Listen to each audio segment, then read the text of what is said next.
Yo, what's going on YouTube? Welcome back to another one of my Cube World tutorials. So I figured I would put together a quick tutorial on pets today. I did one before on how to tame pets, but I figured it's worth doing another video on kind of the different types of pets and a few other things you might want to know. So let's jump straight to it.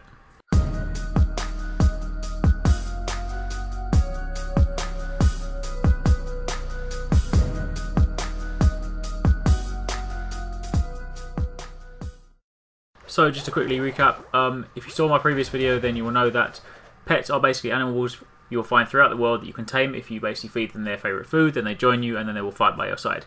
You can tame as many pets as you want, so if you tame a new one, then your previous one just basically gets dropped in your inventory, and then you can swap them in and out as and when you please, as you can see there. Now, pets fall under one of three different categories. You basically have melee pets, ranged pets, and healing pets. I only actually have a melee and a ranged one for now, but I'm pretty sure you can kind of gather what a healing pet does. So for the sake of demonstration, I'm going to go and unfortunately pick on this little shepherd dog over here, but the mosquito I have here is actually a melee pet. So if I go up to it and I start attacking, you will see that this pet over here basically attacks close range. Sorry dog, didn't mean to pick on you. Shepherd dog is incidentally another pet you can tame, but I don't actually have the right food, so I'll leave that. But yes, there you go. So that's mosquito, which is a melee pet. But if I swap it out for my snout beetle is a ranged pet. So if I go and find another unsuspecting victim, you can see it in action. Right, there we go. There's a couple of lemon beetles over there. So if we go and attack them, you will see that my if I move away for a second, you'll see that my snout beetle is now firing kind of pellets or arrows at them. He does dodge a little bit as well, so that is kind of handy.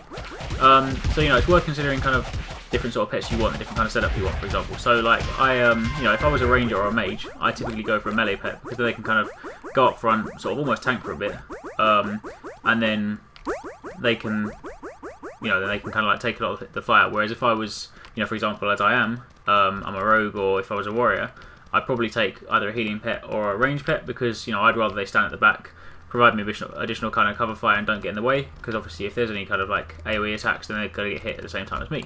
So it's good to kind of like, you know, weigh them up in different kind of scenarios. There are also kind of tank pets as well. You can get some of them. They attack less and they have a lot more health, so they are, you know, pretty much there just to tank. So those specifically would be quite useful if you were a mage or a ranger, because, you know, as I said, they could then take the brunt of the damage, they could kind of keep the aggro, and then, you know, they've got enough health to kind of sit it out. Now at the moment, as far as I'm aware, there's only actually one healing pet, which is actually the spitter, I believe. It's the one you find around the beaches that's kind of like typically around with the crabs. It's actually a range / healing pet. I could be wrong, but I think as far as I'm aware, I've looked through the list, and that doesn't seem to be the only one that crops up. So if you do want one of them, you have to go to the beach, and you have to get its respective food. But yeah, that is pretty much it for the actual types of pets. The other thing about pets, it's just kind of a quick shortcut, but if you do find that, say for example, you're climbing over mountains and then you get to a point where your pet's kind of lagged behind, it's got, you know, stuck or lost, if you press T, or if you, for example, if you bring up F1, you'll see that it says it there in the yellow keys.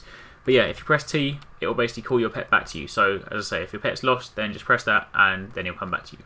So finally, the only other thing you need to bear in mind with pets are some of them you can ride and some of them you can't. Now if you open up your skill menu, you will see that you have a pet master skill. If you have 5 points in this, then you will unlock the riding skill, and then from there you can ride certain pets.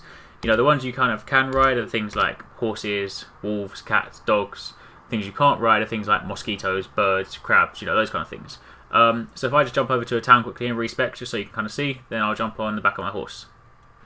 Okay, so here I am back in town, just did a quick respec just so I can have my master riding skill. Just to recap what I did earlier, if you do press T, because for example my pet's gone at the moment, you'll see that I just called it back, so there it is.